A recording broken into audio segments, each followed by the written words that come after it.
اعوذ باللہ من الشیطان الرجیم، بسم اللہ الرحمن الرحیم۔ السلام علیکم۔ آج ہم عشرہ مبشرہ میں جن صحابہ کی بات کرنے جا رہے ہیں وہ ہے سیدنا سعید بن زید رضی اللہ عنہ۔ یہ عشرہ مبشرہ کی سیریز میں آج یہ 9 نمبر پہ صحابہ ہیں جن کے بارے میں ہم بات کریں گے۔ نبی اکرم صلی اللہ علیہ وسلم نے فرمایا ہے سعید بن زید کے بارے میں کہ سعید بن زید جنتی ہیں۔ سیدنا سعید بن زید رضی اللہ عنہ عشرہ مبشرہ میں سے ایک تھے۔ وہ سیدنا عمر فاروق رضی اللہ عنہ کے بہنوئی اور رشتے میں ان کے بھتیجے بھی لگتے تھے۔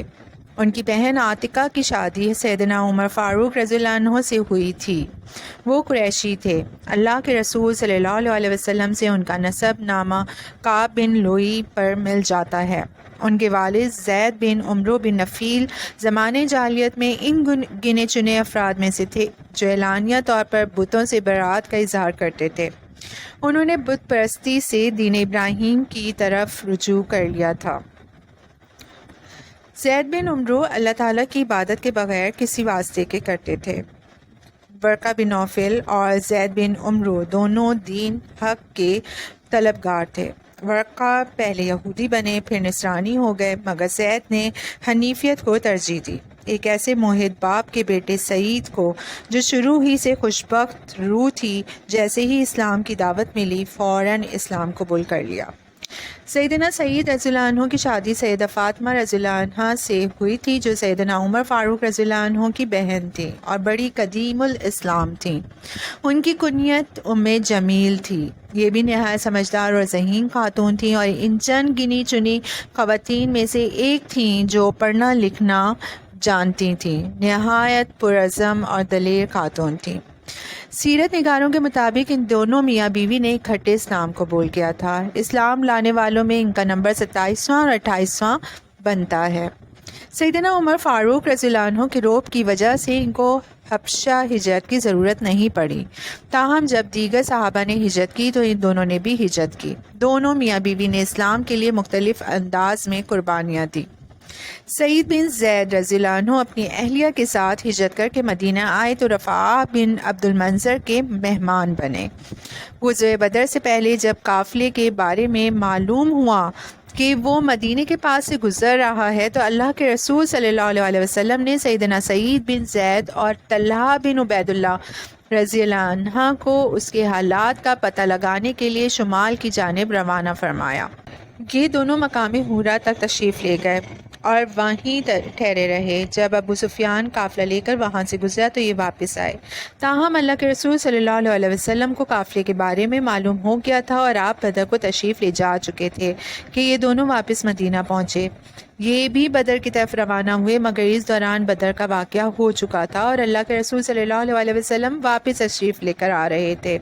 اس طرح ان دونوں نے بدر میں شرکت نہیں کی، مگر اللہ کے رسول صلی اللہ علیہ وسلم نے ان دونوں کو بدری صحابہ میں شمار کیا اور مال غنیمت میں سے حصہ بھی عطا فرمایا۔ غزوہ بدر کے علاوہ سیدنا سعید بن زید رضی اللہ عنہ نے غزوہ احد، خندق اور دوسرے تمام غزوات میں اللہ کے رسول صلی اللہ علیہ وسلم کے ساتھ شرکت کی۔ اللہ کے رسول صلی اللہ علیہ وسلم نے جس 10 صحابہ کو جنت کی خوشخبری دی ان میں ایک نام سعید بن زید رضی اللہ عنہ کا بھی ہے۔ اس طرح وہ بھی عشرہ مبشرہ میں سے ایک ہیں۔ سیدنا عمر فاروق رضی اللہ عنہ کے دور میں جب شام پر حملہ کیا گیا تو فوج کے کمانڈر ابو عبیدہ بن جراح رضی اللہ عنہ تھے۔ ان کے ماتحت پیدل فوج کی کمان سیدنا سعید رضی اللہ عنہ کے ہاتھ میں تھی۔ وہ دمشق کی فتح میں بھی شریک تھے۔ فتح کے بعد ابو عبیدہ بن جراح رضی اللہ عنہ نے ان کو دمشق کی گورنری پر مامور کر دیا۔ انہوں نے عہدہ تو قبول کر لیا مگر ان کا دل و دماغ جہاد کی طرف ہی لگا ہوا تھا۔ کچھ دیر تو صبر کر لیا مگر فوراً بعد سیدنا ابو عبیدہ رضی اللہ عنہ کو خط لکھا کہ آپ لوگ جہاد کریں اور میں اس سے محروم رہوں۔ آپ سے میری گزارش ہے کہ خط ملتے ہی کسی کو میری جگہ بھیج دیجیے، میں عنقریب جہاد میں حصہ لینے کے لیے آ رہا ہوں۔ چنانچہ ابو عبیدہ رضی اللہ عنہ نے مجبور ہو کر ان کی جگہ یزید بن ابی سفیان رضی اللہ عنہ کو دمشق کا گورنر مقرر کر دیا۔ مروان بن حکم کے دور میں عروہ بن اویس نامی ایک خاتون نے ان کے خلاف ایک جھوٹا دعویٰ دائر کر دیا کہ انہوں نے اس کی اراضی پر قبضہ کر لیا ہے۔ مروان نے ان کو بلا بھیجا اور ان سے عروہ کے موقف کی تصدیق چاہی۔ انہوں نے تعجب سے کہا کہ میں عروہ پر ظلم کر سکتا ہوں جبکہ میں نے اللہ کے رسول صلی اللہ علیہ وسلم کا فرمان سن رکھا ہے۔ مروان نے پوچھا کون سا فرمان؟ انہوں نے کہا کہ میں نے رسول اللہ صلی اللہ علیہ وسلم سے سنا ہے کہ جس کسی نے کسی مسلمان کی ایک بالِ زمین حق کے بغیر ہتھیا لی، اللہ تعالیٰ اس کو قیامت کے دن 7 زمینوں کا طوق پہنائیں گے۔ مروان بن حکم نے جب یہ سنا تو کہنے لگے اس کے بعد کسی دلیل یا گواہی کی ضرورت نہیں، اور مقدمہ خارج کر دیا۔ سعید بن زید رضی اللہ عنہ کی شہرت کو نقصان پہنچا تھا، مقدمے کی وجہ سے تکلیف بھی اٹھائی، بشع تقاضا تھے، ان کے دل پر چوٹ پڑی تھی، آسمانوں کی طرف ہاتھ اٹھا لیا اور کہا اے میرے رب، اگر یہ عورت جھوٹی ہے تو اس کی بینائی ختم کر دے اور اس کے کنویں کو اس کی قبر بنا دے تاکہ مسلمانوں کو بھی یقین ہو جائے کہ میں نے اس پر ظلم نہیں کیا۔ اللہ تعالیٰ نے ان کی دعا کو قبول فرمایا۔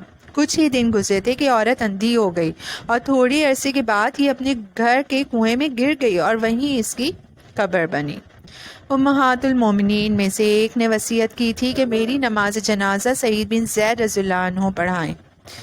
چنانچہ حاکم وقت مروان بن حکم نے ان سے اختلاف کے باوجود ان کو مصلی پر کھڑا کیا اور انہوں نے نماز جنازہ پڑھائی۔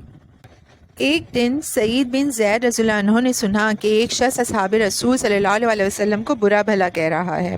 ان کا چہرہ غصے سے سرخ ہو گیا، فرمانے لگے میں گواہی دیتا ہوں کہ اس بات کو میری کانوں نے سنا اور میرے دل و دماغ میں ثبت ہو گئی۔ میں جھوٹا راوی نہیں کہ اللہ کے رسول صلی اللہ علیہ وسلم سے جھوٹی بات بیان کروں۔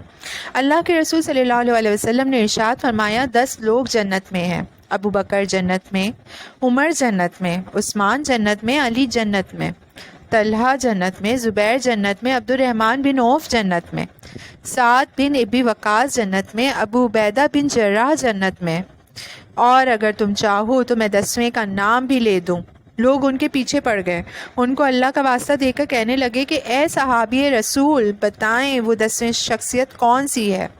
تو سعید بن زید رضی اللہ عنہ فرمانے لگے کہ تم لوگ مجھے اللہ کا واسطہ دے کر پوچھتے ہو تو اللہ کی قسم 10واں میں ہوں۔